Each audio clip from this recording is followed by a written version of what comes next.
Dia angkat, hello, korang tahu tak apa yang dia dengar? Dia dengar suara tangisan. Tengah dia cari file ni dekat rak ni, tiba-tiba, okay, dia terasa macam ada sesuatu tangkap perut dia.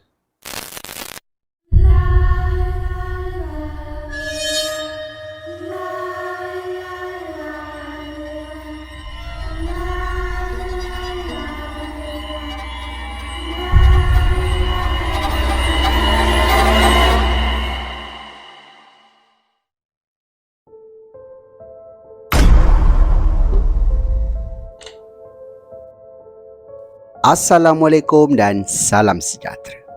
Kita bertemu lagi di dalam channel Sembang Kopi. Channel yang akan mengetengahkan kisah-kisah seram yang menarik untuk anda dengarkan.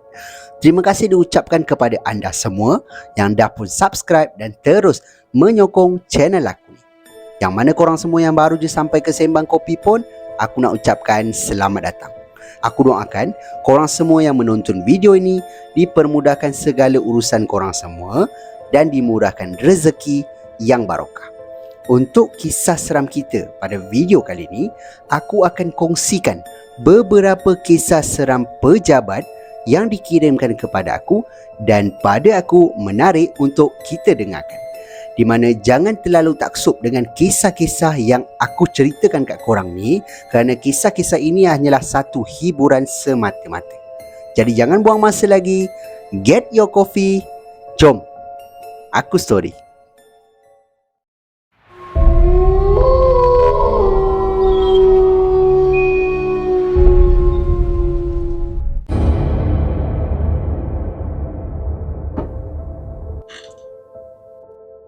Kisah seram kita yang pertama ni dialami oleh seorang pengirim kita yang ingin dikenali sebagai Encik Awe.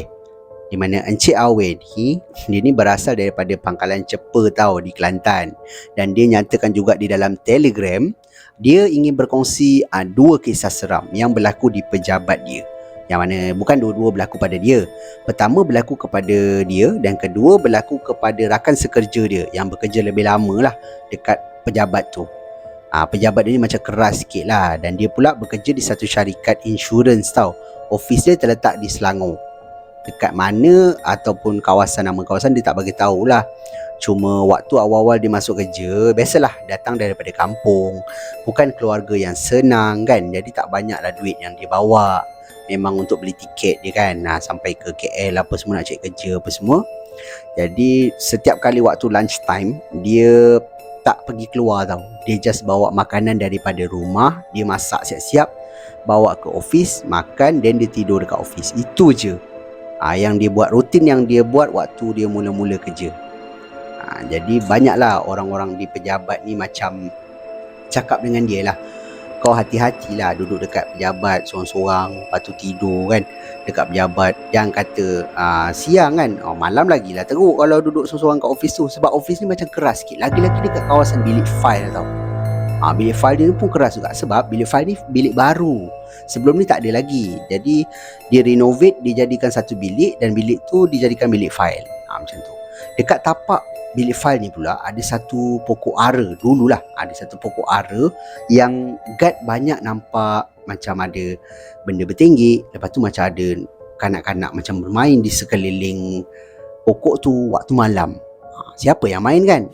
Jadi waktu diorang nak tebang pokok ni pun memang banyak usaha yang dilakukan.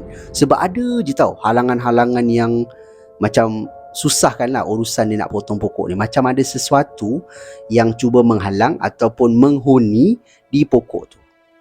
Tapi akhirnya berjaya dipotong lah, ditebang apa semua, dibersihkan dan dijadikan bilik. Yang bilik yang agak besar. Lepas tu ada rak-rak file dalam tu banyak. Jadi Encik Awe ni pula dia kata, yelah betul lah, pesanan tu dia ambil lah sebagai satu peringatan bagi dia. Cuma setiap kali dia pergi bilik file, dia buat filing, dia susun file apa semua, tak adalah dia rasa macam ada satu perasaan seram ke, ataupun dia ada satu, yelah kita kalau pergi tempat yang keras ni kan kita macam ada aura kan, macam meremang bulu roma ke apa ke. Tapi dia kata dia tak ada pun. So dia harap benda tu tak berlaku pada dia lah. Jadi ada satu hari ni, pada hari kejadian seram ni berlaku, yang mana pada waktu tu tengah hari lunch time, lepas dia makan dia nak tidur tau. Dia nak tidur dekat meja dia. Dia dah siap baringkan dah dia punya kerusi office ni. Lepas tu dia dah pejam mata. Tapi cuaca pada hari tu agak panas. Panas terik tau. Jadi matahari pancar dekat cermin ni sebab dia punya dinding dia semua kaca. Jadi walaupun dah tinted, tapi still juga dia punya cahaya boleh masuk. Dan ada blinder, tapi blinder dia warna putih. So bila cahaya banyak, office dia tetap akan terang tau. Jadi dia cuba pejam mata, tetap tak boleh tidur kak. Dia kata aduh kacau lah macam ni kan. So dia cari tempat yang dia nak yang dia boleh tidur ataupun dia boleh rehat. Dia ternampak bilik fail. Sebab bilik fail ni gelap. Dia tak ada tingkap tau. Dia hanya ada exhaust fan. Lepas tu dia ada aircon. Jadi macam gelap, sejuk. Sedap lah kalau nak tidur. Dia pun bawa dia punya jaket. Dia masuk dalam bilik fail tu. Dia baring di antara tengah-tengah orang kata apa, rak file ni. Rak file banyak waktu tu dalam tu. Jadi dia kata dia tidur tengah-tengah di antara rak dengan rak. Dia letak bantal ataupun dia letak jaket dia sebagai bantal dekat kepala dia. And then dia pun tidur. Tengah dia tidur ni, dia terasa dekat kaki dia seperti ada yang menggeletik. Menggeletik kaki, tapak kaki kan, gitu. So dia tersedar, dia tarik kaki dia sebab dia ingat ada binatang lah. Kot lah macam tikus ke, macam lipas ke kan. So dia tengok, tapi bilik tu gelap. So dia tengok tak ada apa-apa pun. Dia pejam mata lagi. Pejam mata dia baru nak terlelap, benda tu kacau lagi. Macam ada benda menggeletik kaki dia. Jadi tapi kali ni dia tak bangun. Dia just macam angkat kepala, dia tengok kaki dia, tak ada apa-apa. So dia pun baring balik. Waktu dia nak baring ni, kaki dia seperti direntap, digenggam dekat atas buku lali ni. Macam ada benda genggam. Lepas tu tarik kaki dia tau, menyebabkan dia tersentak dan terus terduduk. Waktu ni baru dia kata, ish, ini gangguan ni. Sebab yang pertama macam ada benda geletik, mungkin lah binatang. Tapi bila direntap, dia rasa macam ada benda tarik kaki dia. Dia kata oh ni satu gangguan. So dia bangun daripada dia punya baring tu. Dia bangun je, dia terus keluar daripada bilik fail. Keluar terus daripada pejabat. Dia keluar daripada pejabat apa semua. Dia pun duduk luar sampai dekat pukul 2. Ramailah pekerja yang dah mula balik daripada lunch. Barulah dia masuk ke dalam office dan dia buat kerja macam biasa. Dia tak cerita pun tahu dekat kawan-kawan dia yang dia kena tarik kaki ke apa tadi. Dia tak cerita pun. So dia buat kerja sampailah waktu dia balik. Waktu tu dia ada banyak kerja tau. Jadi dia balik agak lambat, dalam pukul 7 macam tu, nak masuk maghrib. Tapi bukan dia seorang, ramai je. Jadi waktu dia kemas-kemas apa semua ni, dia nak balik, dia menaiki motosikal. Jadi dia kata mana jaket aku? Sweater dia kan, sweater dia tu tak ada dekat meja dia. Mana dia letak? Dia pun cari sampailah dia ditegur oleh seorang kawan dia lah, rakan sekerja dia. Kau cari apa? Dia kata, aku cari aku punya ni sweater. Kau nampak?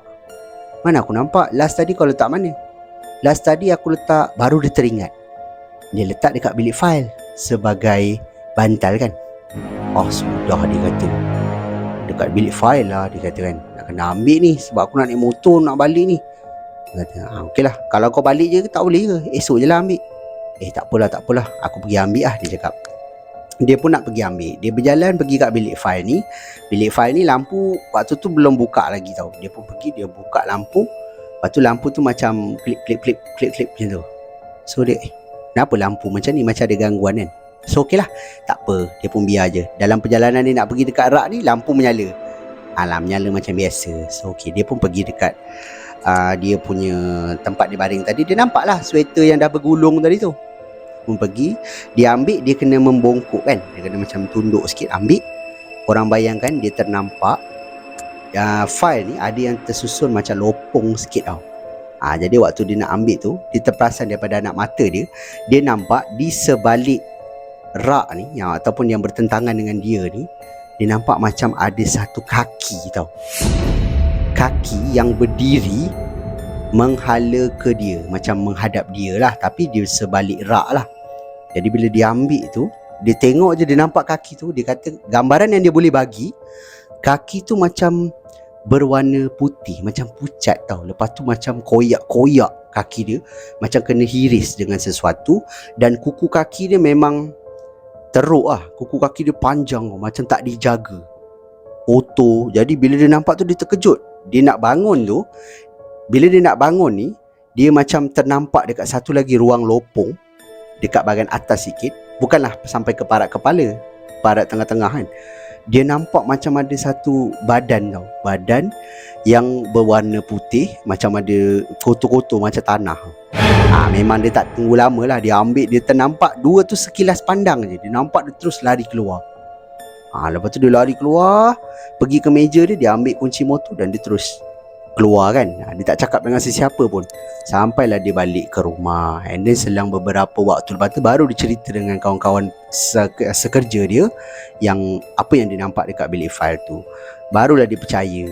Dan ramailah pekerja-pekerja yang lain cakap, "Itulah aku dah cakap hati-hati. Kau beraninya lah tidur dekat bilik fail tu kan. Sebelum ni ada tau orang yang kena ganggu kat bilik fail ni. Tu akak tu," dia tunjuk. Kalau kau nak tahu kisah akak tu pula, tunggu kisah yang kedua.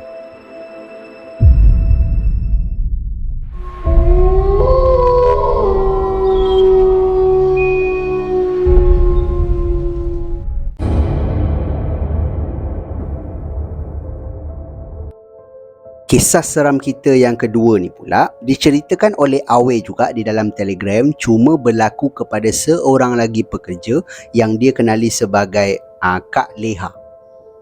Di mana Kak Leha ni waktu dia kena ganggu ni dia mengandung tau. Dan kisah ni berlaku setahun sebelum Awe ni masuk kerja.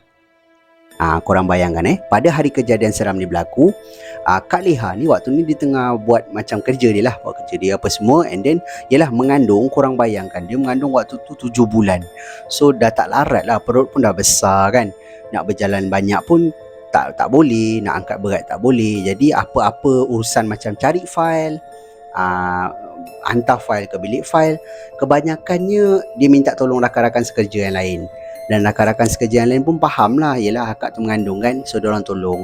Tapi pada waktu tu kawan-kawan yang biasa tolong dia ni tengah terlibat dengan satu group discussion tau, yang dilakukan oleh bos Kak Leha ni lah. Cuma Kak Leha ni tak terlibat. Jadi Kak Leha ni pun aduh macam mana ni kan, dia nak panggil siapa. So nak tak nak benda tu dia nak buat cepat. Jadi okey lah, dia bawa fail-fail yang dia nak letak dalam bilik fail, dia angkat, dia bawa ke bilik fail. Jadi dia carilah rak-rak yang dia nak susun tu balik kan. Dia susun. And then dia teruslah pergi dekat satu ruangan yang mana dia nak cari fail, satu lagi fail yang dia nak guna. Tengah dia cari fail ni dekat rak ni, tiba-tiba dia terasa macam ada sesuatu tangkap perut dia. Macam ada satu tangan yang keluar daripada rak ni pegang perut dia, kiri dan kanan, menggunakan dua tangan lah. Korang bayangkan macam ada benda pegang perut dia, sampaikan dia terkejut sebab ada tangan kan. Dia terasa macam ada tangan tu, dia terkebelakang dan entah macam mana dia terjatuh dan menyebabkan dia punya, minta maaf aku sebut, dia punya punggung dia terhentak ke lantai. Memanglah kapet, tapi ialah keras juga kan. Bila jatuh tu menyebabkan Kak Leha ni bleeding tau. Tapi Kak Leha ni tak perasan lagi, sebab waktu dia jatuh ni dia dah rasa sakit.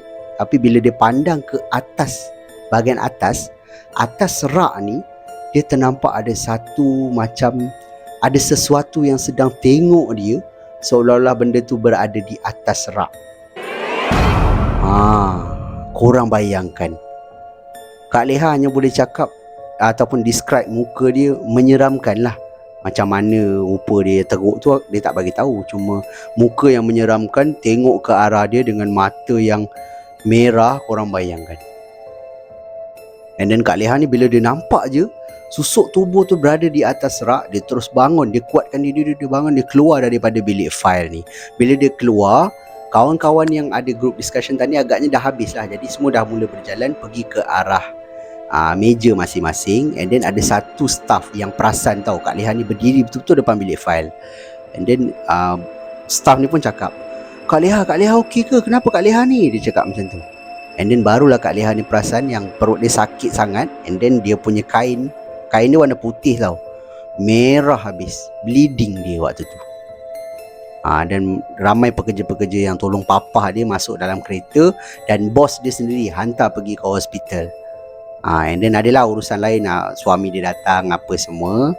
Jadi alhamdulillah lah, tapi dia punya kandungan tu tak ada apa-apa yang berlaku lah. Anak dia pun lahir dengan okey, selamat je, cukup sifat semua okey lah. Jadi alhamdulillah. Cuma bila dia balik ke rumah, waktu dia nak salin pakaian kan, dia nak mandi apa semua, suami Kak Leha ni tegur tau. Dan dia kata, "Kenapa dengan perut awak ni?" Dia cakap macam tu. "Kenapa bang?" Dia pun tengok perut dia, bahagian kiri dan kanan ada lebam tu. Ada lebam seolah-olah dipukul oleh sesuatu. Tapi yang menakutkannya, lebam tu berbentuk satu tapak tangan. Macam tapak tangan ni, dekat sebelah kiri dengan sebelah kanan. So adakah yang Kak Leha rasa macam ada benda pegang tu perasaan dia je ke, ataupun memang ada sesuatu yang pegang perut dia sampaikan perut dia jadi, aku cakap tadi, lebam berbentuk tangan tadi tu. Kira teruk jugalah. Tapi alhamdulillah lah, tak ada apa-apa yang berlaku kan pada dia punya, orang kata apa, kandungan dia. Jadi itulah kisah seram yang berlaku kepada Kak Leha ni pula, yang berlaku di office tu juga dan di bilik fail tu juga. Adakah sesuatu yang orang kata menghuni pokok ara tadi tu dah menghuni bilik fail tu, ataupun macam mana? Dan Awen ni juga cakap tak ada lagi lah, lepas benda tu tak ada lagi lah yang diganggu. Dan tak ada yang berani stay back sampai malam ke, tak ada. Dekat office tu dah tak ada dah. Kalau keluar pergi lunch, semua pergi lunch. Dan Awen ni pun agaknya dah kerja lama dah, jadi dia punya financial pun dah stabil. So dia ikutlah kawan-kawan dia pergi makan kat luar apa semua kan. Jadi itulah pengalaman yang dikongsikan oleh Encik Awen ni. Pada pendapat korang macam mana dalam kedua-dua kisah ni? Kisah Awen ni sendiri dan kisah Kak Leha ni, mana satu kisah yang paling menyeramkan? Korang boleh tinggalkan pendapat korang di ruangan komen dekat bawah.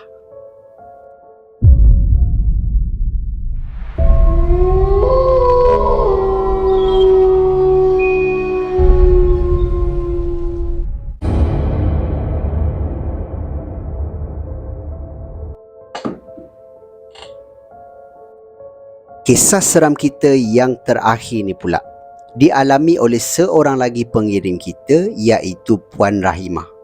Di mana Puan Rahimah ni bekerja sebagai pembantu accountant tau. Dan office dia ni pula terletak di Putrajaya. Dia mohon maaf, dia tak dapat nak dedahkan ataupun nyatakan nama syarikat ni. Dia tak tulis pun dalam email ni nama syarikat ni apa, sebab dia masih lagi bekerja di syarikat tu dan dia gunakan nama sebenar dia di dalam kisah ni. So aku hormat lah, aku terus pada kisah je lah. Yang mana Puan Rahimah ni kata, dekat bangunan tempat dia bekerja ni, dia selalu dengar tau ada gangguan panggilan telefon. Yang mana sebelum ni, sebelum dia kena lah, yang mana guard dekat bahagian bawah ni selalu kena. Di mana dapat telefon daripada satu extension ni, tapi bila angkat tak ada orang yang jawab, macam tu. Sebab guard dia ni akan check tau, ronda di dalam bangunan, di keliling bangunan ni, dia akan check ada tak lampu yang masih menyala di bahagian atas ni. Contoh kalau ada lampu yang menyala lah, satu floor ni menyala, dia akan pergi kat meja guard ni ataupun counter guard ni, dia akan ambil telefon and then call floor berapa yang lampunya menyala tu. And then akan ada orang angkat lah. Dan bila ada orang angkat, dia akan tanyalah, okey, siapa ada dekat atas? Okey, berapa orang kat atas? Pukul berapa nak balik? Macam tu. Contoh kalau dia call tak ada orang angkat, maknanya mungkin pekerja lupa nak tutup lampu. Tapi biasanya jarang lah berlaku. Kalau terbuka pun lampu bilik, ada satu spot je lampu menyala, tu mungkin lampu bilik terlupa nak tutup. Tapi lampu floor tak pernah berlaku lah. Cuma guard di tempat Puan Rahimah ni kerja pernah cerita, yang mana ada satu malam ni, guard ni sedang duduk dekat bawah tau, duduk tengah tunggu kawan dia meronda ni. Tiba-tiba kawan dia hubungi dia yang berada di kaunter, cakap, cuba kau telefon dekat tingkat 8 ni, aku nampak macam ada satu lampu bilik yang menyala lah. Dia cakap macam tu. So guard dia kata, okey, tingkat 8 okey. Dia pun tengok dekat meja dia ada satu extension. Dia pun call lah nombor tu, nombor extension untuk tingkat 8 ni. Dia telefon, bunyi, tak ada orang angkat mula-mula. And then dia call lagi sekali. Kali kedua ni, telefon itu diangkat. tapi tak ada orang yang jawab. Yang guard ni dengar hanyalah bunyi helaian ataupun ada bunyi nafas tau. Macam contoh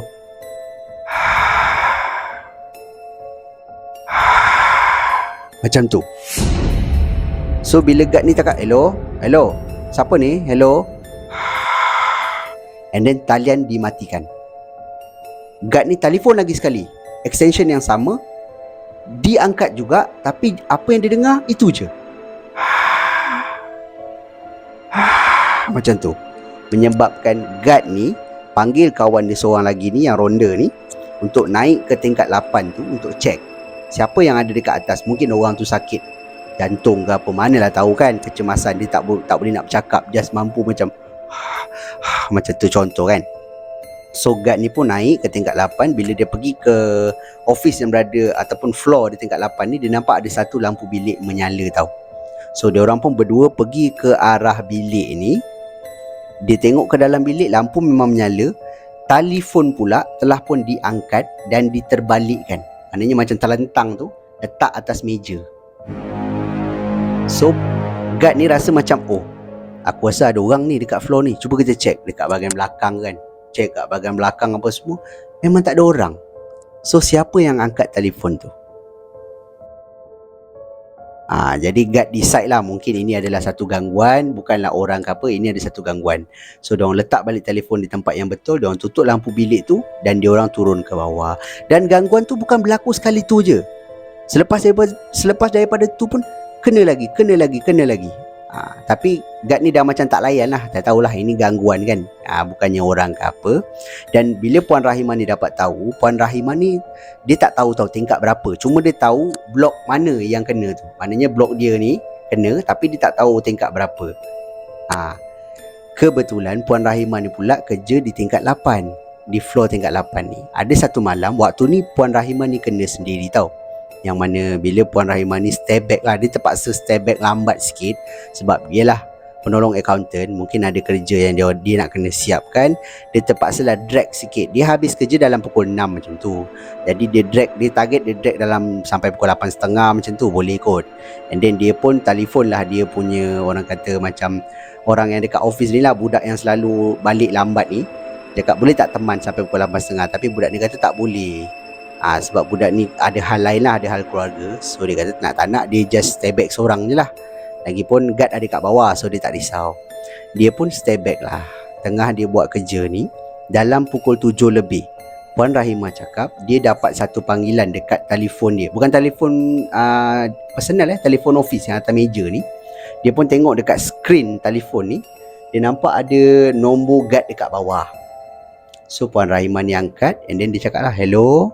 Guard ni pun tanya, hello, siapa ni? Saya, dia cakap kan, nama dia apa semua. Oh, okey, awak balik pukul berapa? Awak dengan siapa kat atas ni? Saya seorang je, dia cakap. Oh, awak seorang? Okey, balik pukul berapa? Saya target dalam pukul 8.30 kot. Okey. Apa-apa telefon saya dekat bawah Okey. So guard dah tahulah dekat atas ada orang. So guard tak risaulah. Puan Rahimah ni pun kembalilah buat kerja. Tengah dia buat kerja ni, selang beberapa minit, telefon dia berbunyi sekali lagi. Dan kali ni dia angkat, dia tak tengok lah skrin dekat telefon tu, dia tak tengok. Cuma dia angkat tu, dia ingatkan guard dekat bawah, mungkin guard nak tanya dia apa-apa. Dia pun angkat, dia pun jawab, hello.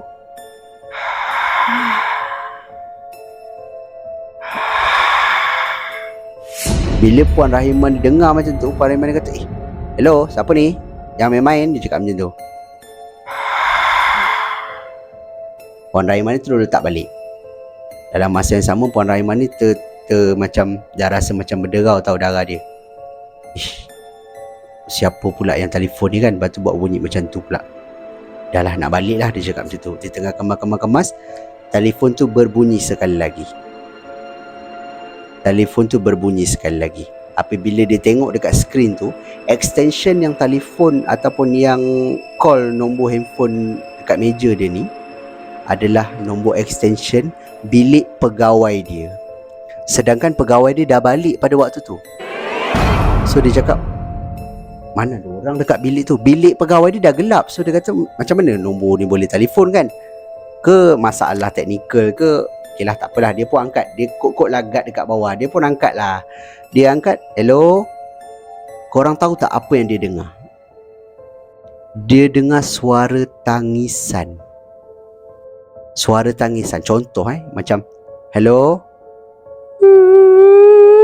Macam tu. Bila Puan Rahimah dia dengar, dia terlepas telefon dia. Dalam masa yang sama, floor dia ni blackout. Floor dia blackout dalam masa yang sama, menyebabkan Puan Rahimah ni berdiri.